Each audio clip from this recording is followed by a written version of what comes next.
Salutations, School Believer. Do you have a dream of becoming an entrepreneur, but don't know where to start or even what to do? Where can I gather information quickly about what's in my zone of genius? Don't worry, School Believers. I got you covered. Go to tuepodcast.net/AI prompt and check out an amazing set of AI prompts that will give you ideas, information, and articles to help you get across that start line. Once again, go to tuepodcast.net/AI prompt to get you started now. Good luck, School Believer. Undiscovered Entrepreneur, Episode 2.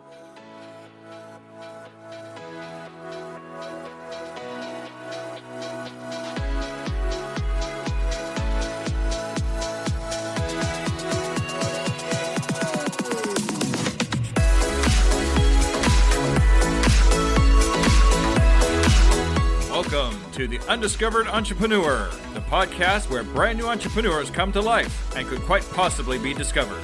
Join me, DJ Scoob, and the rest of the Scoob Believers as we help these new businesses become a reality. And now, away we go!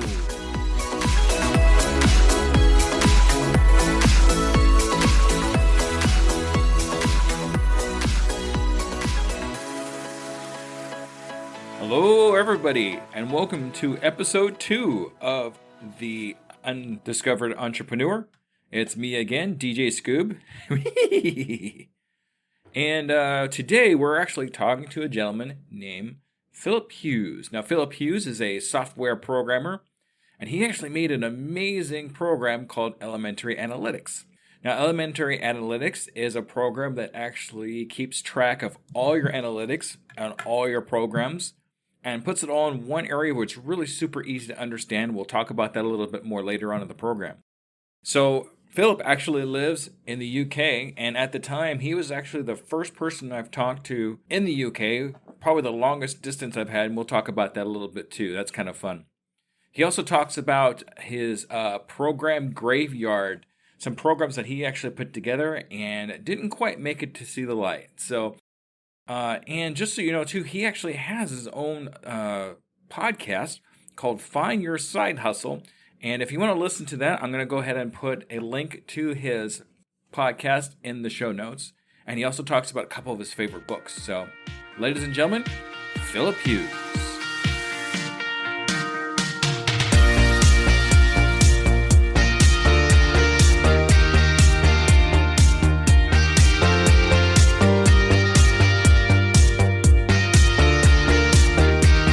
Salutations, School Believers, and we are again here with another great brand new entrepreneur.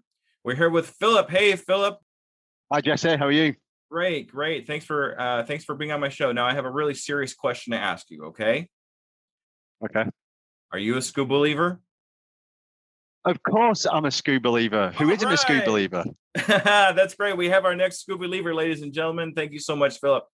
Now, Phillip, I got to say, I'm really excited about this particular interview because you are definitely the furthest person that I've ever talked to, like ever, not even on a regular phone call. So I'm really excited about having you. Nice. Brilliant.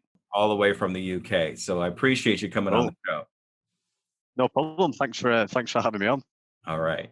So first, what I'd like to do is tell us how long you've actually been in your business and what your business actually is and a little bit about what you do. Yeah, so the business in the current form is a software product called Elementary Analytics, and it was re-released in October 2020 in the current version that we've got now. But the actual idea and the initial version is probably about 2 years in the making. So that's what we do. And Elementary Analytics is to help small businesses, digital agencies, freelance marketers to make sense of the Google Analytics stats, the Google search traffic stats, Facebook Insights, Instagram business account, LinkedIn company page. It's all distributed everywhere. And what we're doing with our dashboard is we're pulling it into one place and giving you all your information in one page so you can see how things are performing, make decisions, and see how your marketing campaigns are going. That's it in a nutshell. That's amazing. Analytics is really important, especially if you want to keep your internet presence kind of in the right place. You got to keep your energies in the right places where you're getting the most hits, so you can to make those good decisions and where to put possible money or energy into where you're going to go. Yeah, exactly, All exactly. right. So, what actually made you want to start doing all this? I mean, it's for me. I'm not a technical guy. I'm going to be honest with you. So, I'm sure you have a history about why you kind of went all technical and came up with this. Yeah, of course. So I'm a software developer by trade. Has been doing that, oh God, for about 15 years now. And what we started doing, me and a few friends started building sort of software-based products on the side to try and get that into a business and to become our own bosses. And one of the products we built was a mobile app, basically. And the mobile app completely bombed, wasn't successful at all. But using social media to promote the apps, our social media got a huge following. So our Facebook page had like 180,000 followers just on that one platform. So Wow. we started to look at how can we take our audience, get it to our website, and then try and monetize the website and start a business around sort of our content, a little bit of a media agency.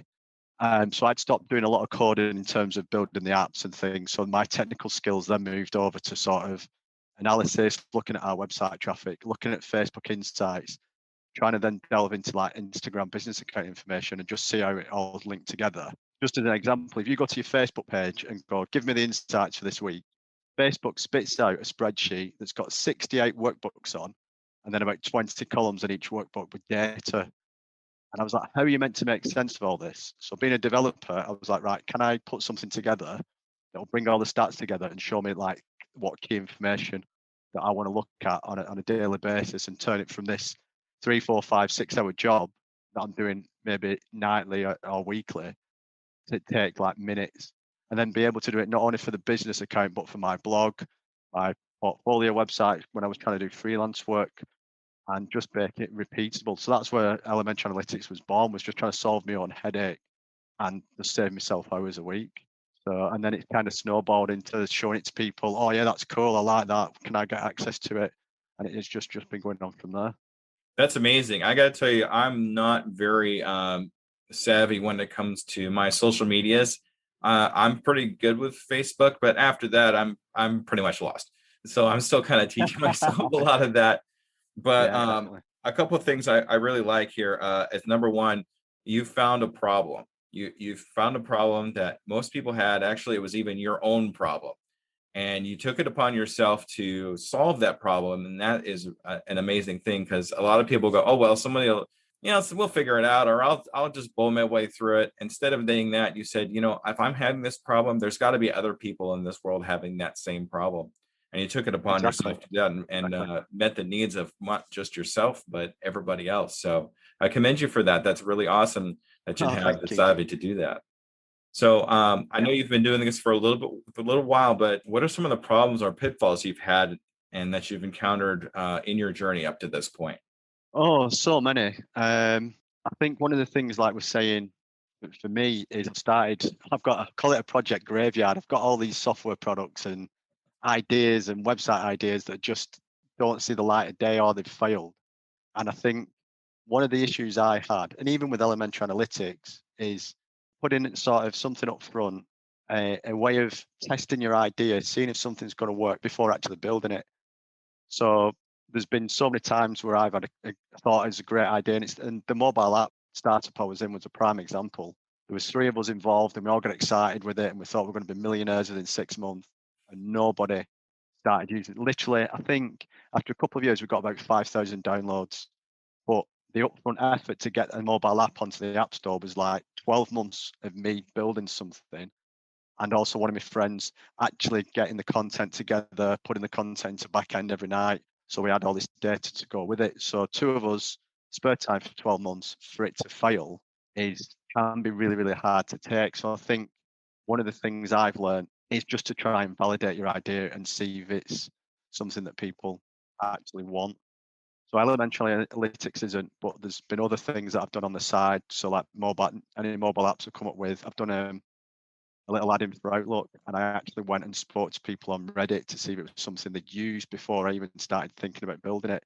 So one of the biggest lessons I've learned is trying to put an effort up front before you build it to validate if it's going to be worth it. Yeah, getting that smallest viable product out there just to see if anybody will even use it is really important. And just to get other people's opinions and say, hey, will this work? Well, this is good, but you should probably think about flipping this or smidging that to make it a product that's actually, from what I've seen so far in the research I've done, a really, really handy product to have when you need to keep track of your analytics. So kudos to you, my friend. Yes, thank you very much. So I'm sure you've had some kind of influences or people that you looked up to or anything like that. Do you have anybody that kind of keeps you moving forward that influences what you do? There's so many. I think when I started on my journey, so about 10 years ago, I can't remember the exact time I read it, and I've just read the book recently. So I read The 4-Hour Workweek by Tim Ferriss, and that just completely rocked my world. And even recently, with a lot of overwhelm I've been having with trying to get the product out there, trying to find customers, get sort of development work done, I've been getting overwhelmed. But I revisited The 4-Hour Workweek, and it's a very sort of misleading title, but it also tries to get you thinking about how you can be productive. Is the thing you're trying to do, is it actually, do you even need to look at it? Do you even need to work at it? Can you forget about it? And just things like, with me trying to run the products, using things like virtual assistants to do like research for content and things like that. So that's been a really, really good book for me to first start as the inspiration that you can actually do something for yourself on the side and figure it all out. So I think it was a good one to get motivated, and also a little bit of a guide and a high level view of how you can actually run something just you to get started and not be completely overwhelmed and working 80 hours a week. So that was a real inspiration I still look at. Another good one that got me started, again, for people looking for inspiration, is a gentleman called Chris Gillibo, who wrote the $100 Startup. And again, that was a fantastic book because it wasn't sort of a guide of him saying, oh, this is how you should do things. It's just like a collation of people's stories that have had ideas or, right, I need to start a business for myself because I've been made redundant. And it's just a real good, again, motivational thing that you can just do something out. It doesn't necessarily have to be what you know, what you do. You can figure it out for a really, really low amount. I think that's a real one to get motivated. At the minute, I'm in Russell Brunson's world. So, do you know, ClickFunnels and Russell Brunson and .com Secrets? So he's built this very big software product, and a lot of people are using it now in a very short space of time. So I'm trying to look at what he does and read his books to try and give me inspiration and a framework to try and build my software product to similar to how he's done it with his. So that's a gentleman I'm spending a lot of time listening to his podcast, reading his books to try and learn some skills from that marketing standpoint. Yeah, you have a lot of influences, and I got to tell you, the 4-Hour Work Week and the $100 Startup, those are two books I've read numerous times, and every time I read that book, I come away with something a little bit different, something that I could tweak in my business, that just makes it a little bit better. So, and could you explain again the Russell, what was his name? Russell Brunson. Rockwell. What was that again? Russell Brunson, Brunson. So what was the name of the website software again? Product called ClickFunnels. Yeah. Oh, okay. Yes. Okay. And just so anybody knows that's listening or watching this, anything that's mentioned here as far as books or websites or anything like that, you will have a opportunity to look at them in the show notes. I'll have something in the show notes for y'all to take a look at there and maybe possibly go into those. So, all right. That's great. That's awesome. Now, I know, like you said, you're just getting started. I knew you had came from a long way from programming to now, but when will you know you've made it? I mean, what does that look like to you when you get to that one point where you say, hey, this is where I wanted to be and I'm finally made it? What does that look like to you? When I quit my job, basically, that's it. That's the, I have a number for the monthly subscribers I want for the product, but also to quit my job, and the number, the target I want for the product, the number to be able to quit my job is actually a lot lower. So I think I've got two sort of goals immediately. The quit the job and do it full time.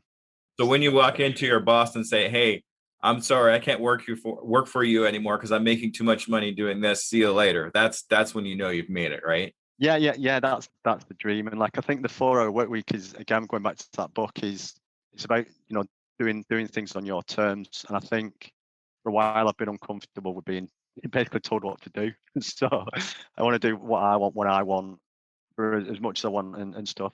Um, yeah, so that's the motivation, definitely. It sounds like you're That's when I looking. know I'll make it. Yes, absolutely. It sounds like you're looking for freedom. Yeah.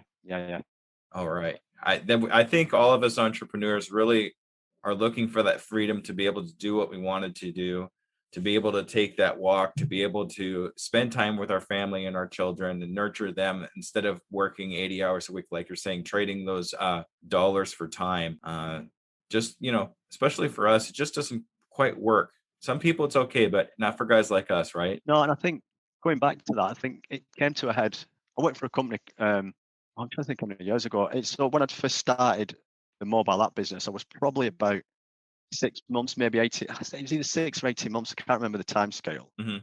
And I was basically friends stag party. We were going to Spain. So I was going on that, and then I was invited on a walking holiday up to the coast of Scotland, in the Highlands of Scotland, 2 weeks later, and then it's Glastonbury Festival, well known in the US. It's a big music festival. So then that was a few weeks later, and I got invited to that.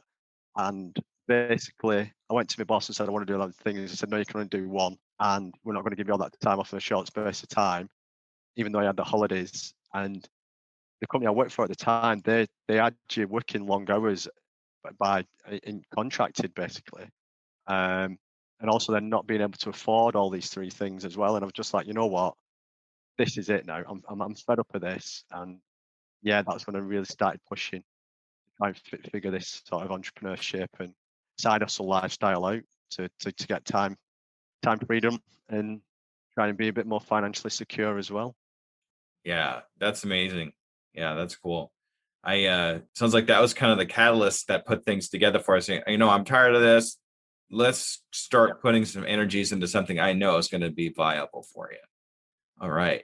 I'm gonna throw an example at you. Say that you just happen to run into somebody that wants to do the exact same thing that you are, Mhm. starting your program and business and things like that. What would you tell them? Would you give them any advice? Is there a direction that you would point them, saying, "Hey, this is what you really should do if you want to do what I'm doing"? Um, I'd get them to read the book Will It Fly by Pat Flynn, to basically work out your idea and validate it. I know we've touched on this, but that was the biggest mistake for me. And it's great as well because it's a good framework. And he actually talks about the book. If you get actual bad feedback, it's not a bad thing, it's a good thing. So I think you've got these software ideas you want to do. You can go and do them and get them validated. One thing I would say as well is, I've made the mistake, is if you get an idea validated, stick with the path you then want to go with it, and trust your instincts, trust your ideas. Because especially the elementary analytics in the early days, I think I delayed maybe even up to 12 months really pushing it out to people, because it was always like, oh, well, it should be doing this, or it should be doing this, or it's not in depth enough, or there was always someone's opinion that was influencing me. And what I'm learning now is basically, yes, listen to the advice, but what you want and what your idea and vision of it is, just stick to it, and be very disciplined, and focused on it, because no one's going to know more about your product. No one's going to be more passionate about your product than you, and no one's going to be as committed to the product as you. So don't then get disheartened with it because it moves away from what you want. Just stick to your guns and stick to your vision. I think that's one of the advice I give to people once you've validated that your idea has got legs, basically. That's fantastic advice. Yeah, definitely. The book that you're talking about, and one thing that you touched on too is trusting your gut. I think trusting your gut, and because you're the one person that's really putting this together, is probably one of the most important things that you should really consider. And instead of, like you said, don't just not listen to everybody, but make sure that you trust in yourself into taking the positive things that you get from other people and incorporating that into what you're doing. But you got to make sure you check with your gut first and make Mhm. sure that's right with you. So that's awesome. Good stuff. All right, now something similar but different at the same time. If I was looking for somebody to hire to make a program like you did, Mhm. and I have you but two other people at the same time that's offering me the same type of deal, same type of money, similar experience, how would you set yourself apart from these other two people? For me, especially well, to do it from like elementary analytics, I'm trying to make it simple and accessible for people, and that is my differentiator. It's simple. There's no setup. Just click a couple of buttons and away you go. Because even the competitor research I've done, and they promote themselves as being easy to use, it's not. And what I'm saying with our product, you can do more with less. So instead of having all these stats that you can get out Google Analytics, I think there's like 205 stats you can get. And people say, oh, you can integrate and tweak it, and you can have this stat. And if you want to tweak it, I was like, no, we show you 6 stats from your Google Analytics, and we've done the research. These are the 6 simple stats you can look at to easily see if things are growing. My differentiator is simple, accessible stats that will give you the information you need to get going. That answer your question? Is that what you're sort of after? Yeah, that's good. That's really, really good. That reminds me of an acronym that I always hear about called KISS. It's keep it simple, stupid. Yep. You know, and basically, if you get too much information all at once, there it gets too confusing, and then people get frustrated. Then they just shut the thing off because they don't want to deal with it anymore. And keeping things simple actually has me go back to Steve Jobs. Steve Jobs was very big on keeping things really simple in his Apple products when he released them, where you can actually, I've heard stories where you can go to a third world country and hand them one of the simple Apple phones or iPads, and they're off and running. That's how simple it was. And when you have something that simple where people can do that with, they're a lot more apt to attach to it and really like it because they understand it. I know for myself, if I can't understand something, I get frustrated with it. I don't want to deal with it because I just don't understand it. So I just toss it or get frustrated with it and walk away. So keeping it simple is really key to what you're doing. And sounds like you're following that. So Yeah, definitely. I commend you for that. That's amazing. Definitely. I think one of the things as well that's something I wanted, again, sticking to my vision of the product. That's what I wanted.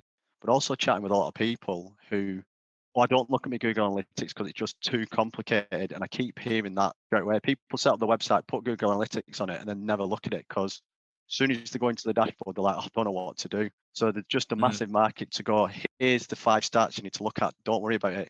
Here they are. It's gone up compared to last month, or it's gone down compared to last month. You need to do something, or you need to repeat what you're doing. And that's the simple thing you can just do with it. That's the goal.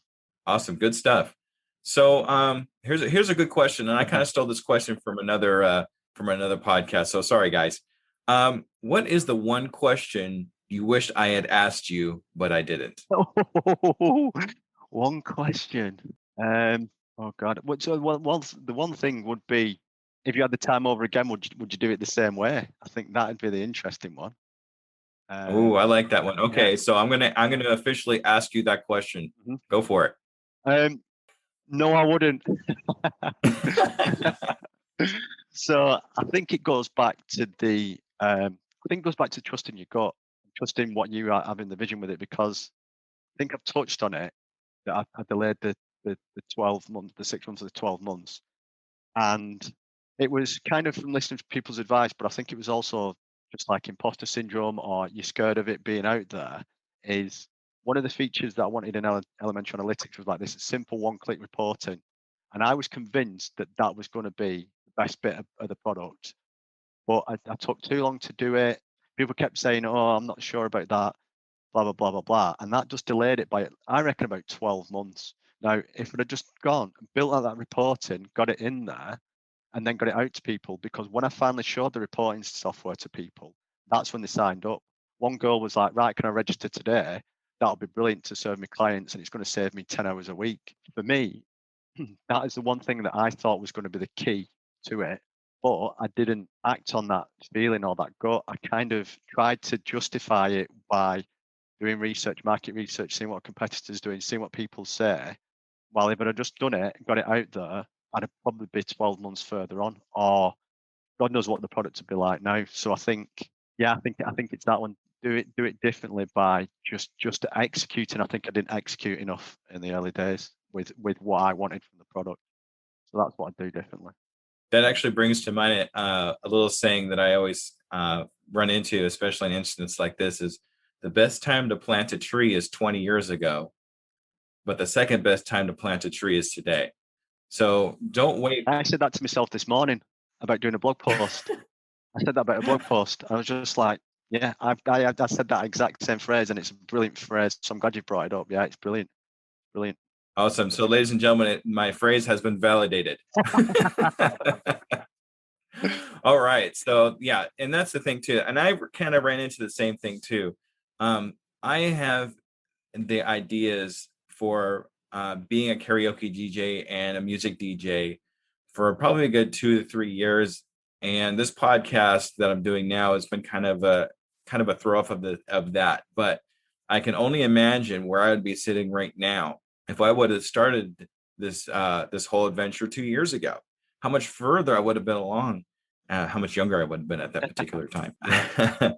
But yeah, so it's important to do it today, and that goes right into my mantra, which is something that my son said when he was 6 years old. He's 14 now, but I live it by this day, and I actually end all my programs with, I can, I am, I will, and I'm doing it today. Nice.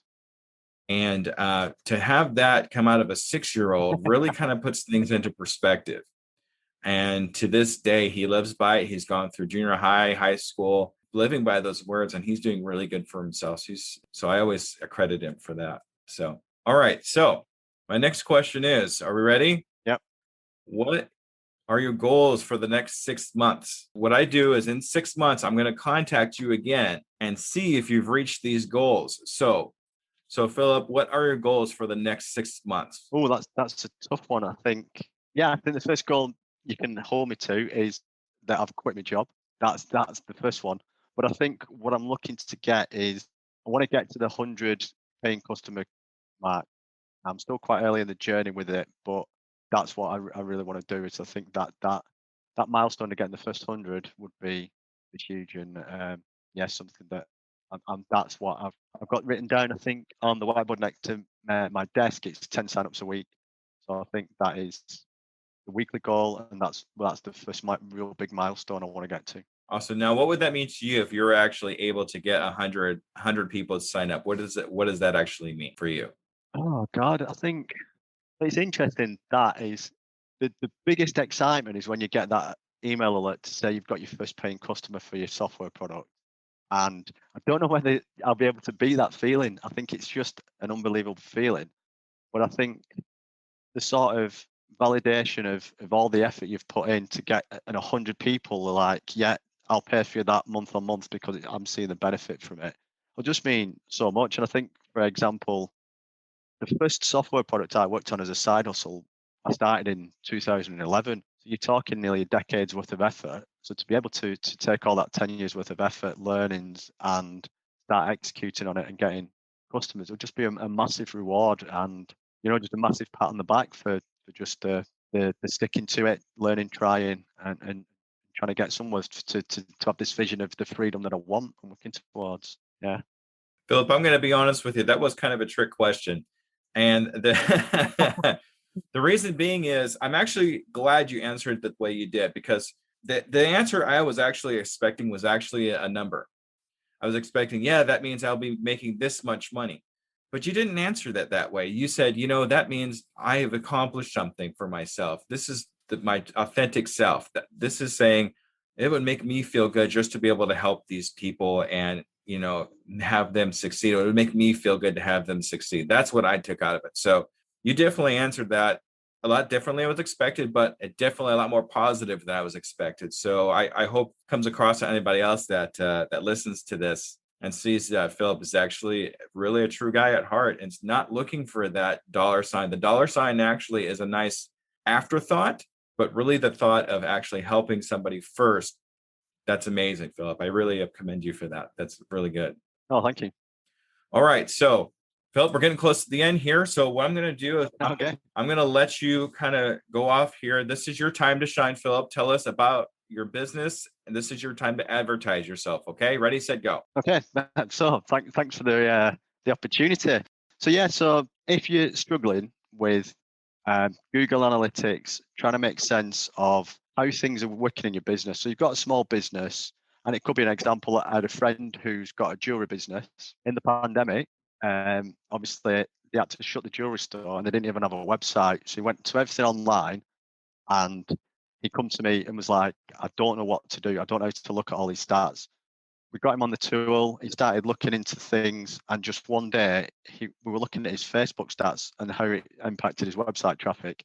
And it's like, what's that relating to? And what we do in the product, we show what posts have been performing well. And he clicked on it, and he's like, I don't even know what that Facebook post is. And it's the girl that works with him had done a post, and they ended up getting 3 sales from it. So if you're struggling with all this digital information and all this effort you're putting in, give Elementary Analytics a try. It's a 30-day free trial. So if you don't like it, you don't find the value of it, I won't ask for your credit card details or anything. Just give it a try and see if you can find these correlations. And for him, he was like, this is brilliant. From thinking that the pandemic's going to ruin his family business that's been going for 50 years, to then be able to go online and then actually see what he's doing is making sales, keeping the business going, and be able to transition from a mortar store to being an e-commerce store as well. It was just great to see someone have this light bulb moment as well, and to say like we can repeat that and we can have sales. So if you're trying to sell something online, or you're trying to build up your website traffic, and you're using social media and you're just fed up of all this information, just give Elementary Analytics a try. We're really trying to delve deep into 5 key stats for each platform that you can just see performance and correlations and things like that. And we recently put in Google Search Console information as well. So one of the holes we did have in the product was you could see your website traffic, and you can see how social media could improve that. But what if people are finding you in Google? So we've put that in as well. So you've got this organic traffic. You're doing a lot of content marketing. You're doing a lot of blogging. That could be impacting it as well. So you can see this like overall shape of your online business using our tool. And like I say, it's 30 days, free trial. Give it a go and see if you can find how things are working, and repeat them and grow your business, basically. That sounds great. Now, how do we get a hold of you? On LinkedIn, will probably be the best place. I'm quite active on LinkedIn. So I'll give you my LinkedIn if you want it to be better in the show notes. If we could, I could put it in the show notes. If you feel a little more comfortable doing that, that's fine. Yeah.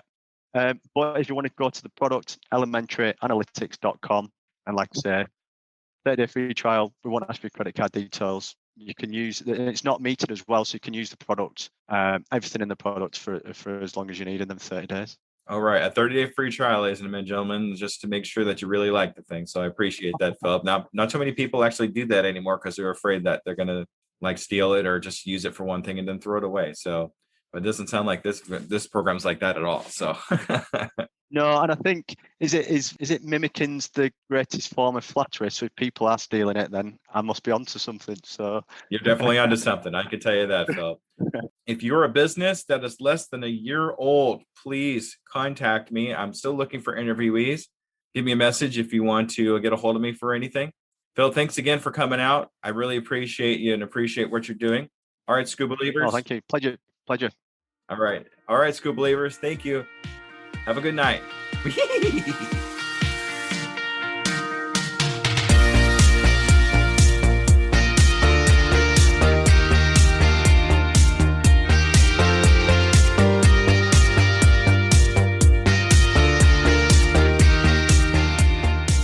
All right, everybody. That was Phillip Hughes.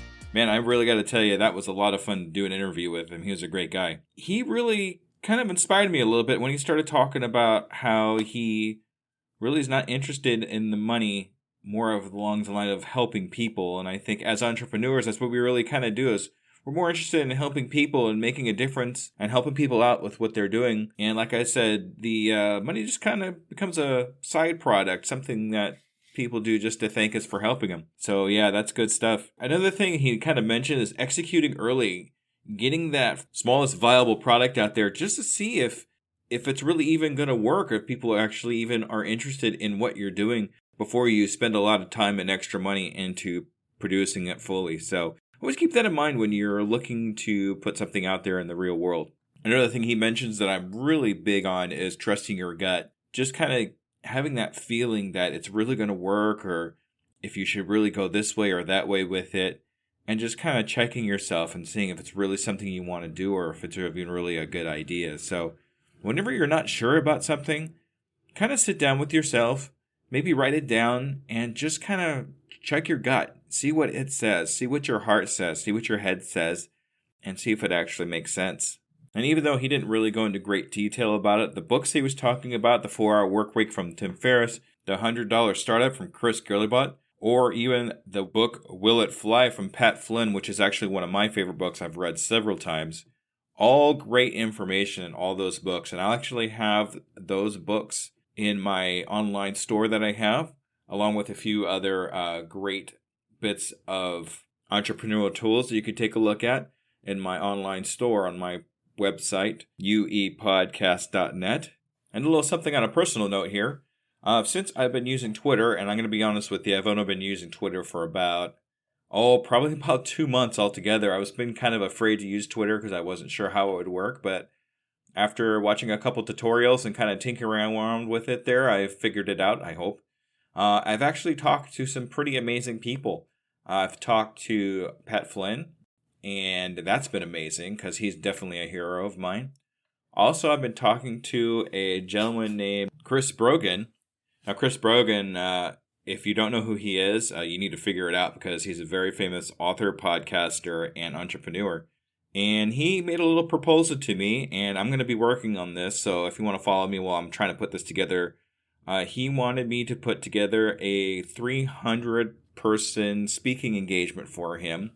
So I'm actually in the process of figuring out how to actually do that. So if you have any ideas or any kind of advice you'd like to give me to try to put this together and how to actually put it together, please contact me at my website or on my email at uepodcast2021@gmail.com. And the last thing I really want to touch on is Phil's product. Phil's product, Elementary Analytics, is something I actually currently use right now. And it really gives a real in-depth view on your analytics and where they stand and what you should really concentrate on as far as whether it be social medias like Facebook or your Twitter accounts or anything like that, and where you stand on your website and how much traffic it's getting and what you could do to get traffic there. Another little tidbit of information on that too, it actually has a space in there where you can actually look at the posts that you put on and see how they're doing, and that way you can kind of keep track of what to do on your posts so you could actually increase your possibility of getting seen on those social medias. So something to take a look at there. If you go to my website, which is uepodcast.net, and go to my online store, I actually have an affiliate link there. If you want a free trial to see if you like it and possibly get it, if you decide to sign up for it, I do get a commission, but it doesn't have any extra cost to you. So it's really a good thing to take a look at. So as far as my social medias go, you can reach me on Twitter at DJScoob2021, and you're more than welcome to email me anytime, especially if you are a brand new business that wants to get possibly discovered on my program at uepodcast2021@gmail.com. And if you liked everything that you've heard today, I would really appreciate it if you went to your rating system, whoever you're with, whether it be Apple or Stitcher or anything like that, and put a 5-star review in for me or just a couple of good words. I would really appreciate it. As long as you can honestly say that you can do that. I want to make sure that we're just putting in real reviews here. So, all right, that's the show today. Thank you very much for listening all the way to the very end. We will be looking forward to seeing you on episode 3, where we're talking to a gentleman about his business named Jose Luna. So we'll be looking forward to that. Thank you, everybody. Have a great day.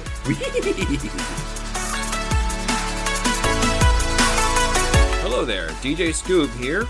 And I just want to personally say thank you for listening to my program. I really hope you learned something. Tune in 2 weeks to listen to another brand new entrepreneur. And remember, I can, I am, I will, and I'm doing it today.